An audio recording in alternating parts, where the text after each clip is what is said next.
Welcome to roofing. I'm gonna tell you what we got going on over here. So we had many roofers come out here and give us quotes and bids. What's funny was the roof size changed between everybody. Somebody said it was 37 squares, 38 squares, 41 squares. Somehow this roof size was changing over and over between the different bids we got. But eventually the roofer that we picked said there's 38 squares, so we ordered that many shingles for this roof. A square is 100 square feet of roof. It's different than your floor area. So we said this house is gonna be 24-30 square feet of livable space, but the roof, since it's pitched, you actually have more square footage. So each square is considered 100 square feet. So this is 3,800 square feet of roof that we ordered roofing material for. That's how it's calculated in roofs, because it's much larger than your floor square footage.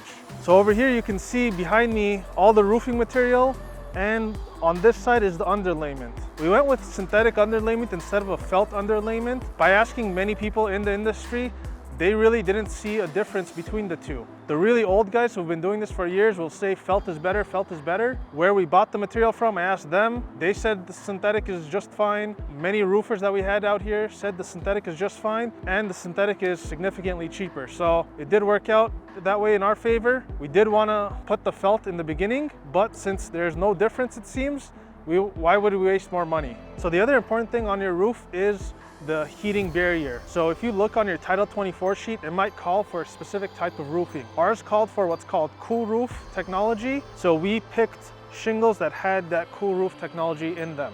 They are a little more expensive, and they don't make the nice colors in the cool roof technology shingles. Because our Title 24 called for it, and because it'll decrease energy costs in this home, it's the right thing to put in here. The roof isn't as matte black as we want it to be, but it is still black. We went with the Certainteed Mori black shingles. So all the material up here, it's really cool how they get it up here. They bring this really expensive truck that has like a conveyor belt on it.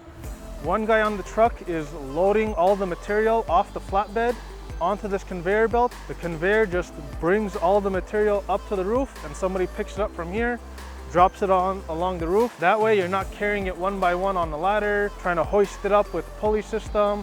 It's a lot more efficient. That's why it's important to order all of your roofing material all at once, so that they come with a truck and load it all up like that, instead of bringing it up one by hand.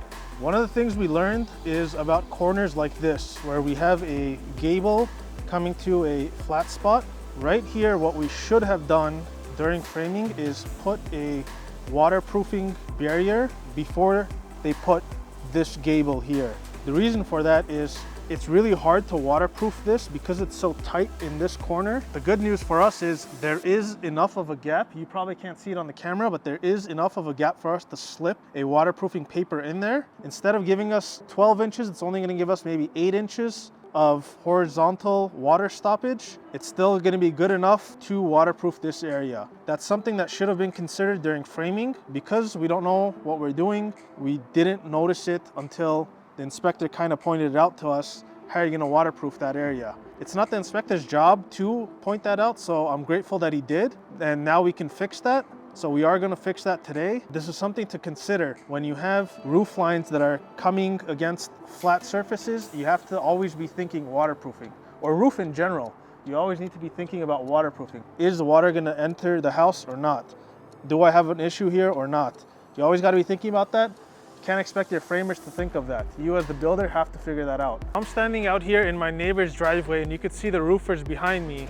And we're going to talk about how much this roof cost us. For a 12-4 pitch roof, which means the slope of the roof, and for 38 squares of roof, it cost us $6,241.87 of material for all of the things like the asphalt shingles, the underlayment, the Z-bar, the drip edges, all these new things to me. I didn't know about them before, but I'm learning them now. Now for our roofers, we're paying them just for the labor, and they're charging us $4,300 for putting on the new roof. You have to remember that we are not taking off an old roof. This is a brand new roof. There's no garbage to throw away before, no old shingles to pull up and rip off. So there is going to be a labor difference if you already have a roof that you need to change out. So keep that in mind, and let's jump inside and talk about why we didn't pass our plumbing inspection. So we talked about the roof, now let's talk about our plumbing inspection that we just had. We did not pass our plumbing inspection, and there was a couple of reasons why. One of the reasons is what you can see right in front of me. This is the hot line for one of our showers, and the inspector said that this needs to be insulated. If you guys remember from our rough plumbing video, in the crawl space we had not insulated our hot lines either, so he had failed us for that. We went ahead and got those insulated. Now when he came back for these showers to check, he said we have the same problem.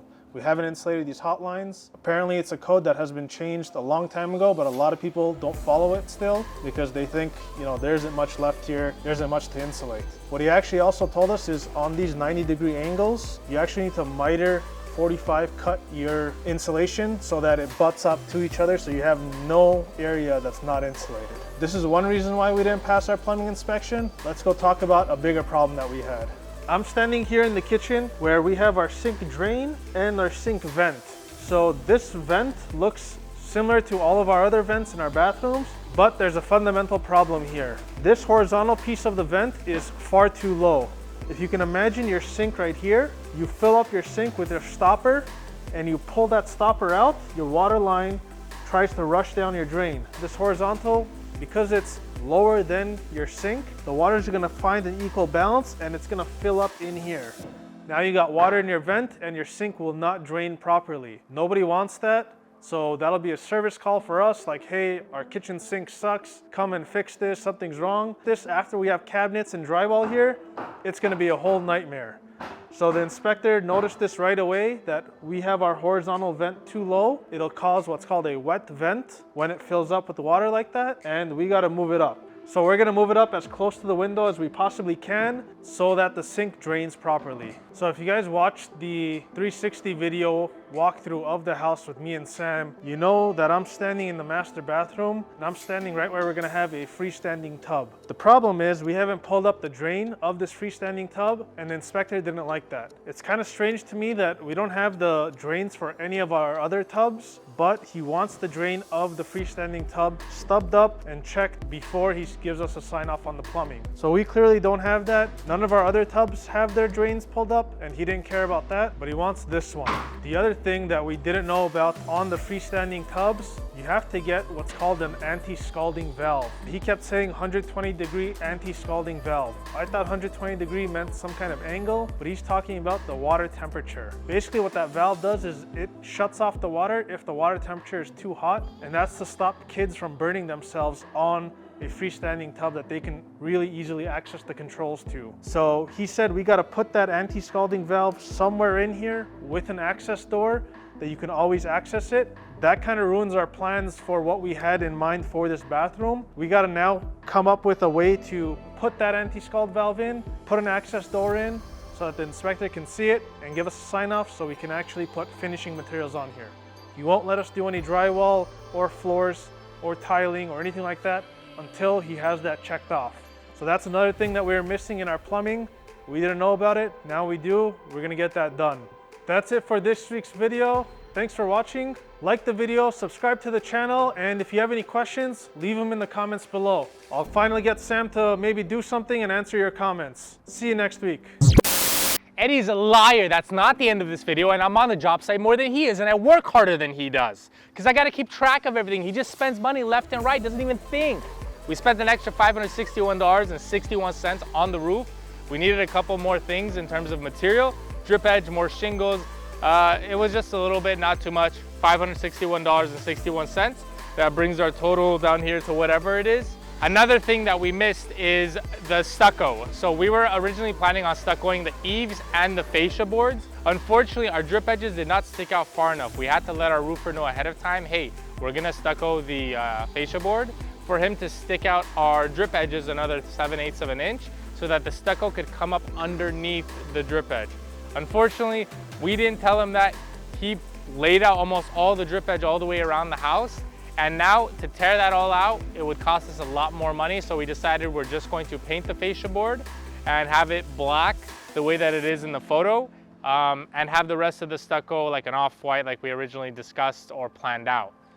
This is a lesson learned from us, and this is a tip for you guys. Make sure you know everything before you start doing anything that's finishing. Every little detail makes a huge difference. Speaking of every little detail making a huge difference, I gotta go buy vanities, bathtubs, and toilets because all those make a huge difference on the placement of our plumbing. So our rough plumbing is going to need to be adjusted, unfortunately, because we did not plan ahead. So you guys gotta watch next week for that video because that's it for this week's video. Make sure to subscribe, hit that thumbs up, notification bell, comment any questions you guys have down below. Make sure to follow us on Instagram and let me know, comment there that I'm better than Eddie and I work harder than he does. We'll see you guys next week.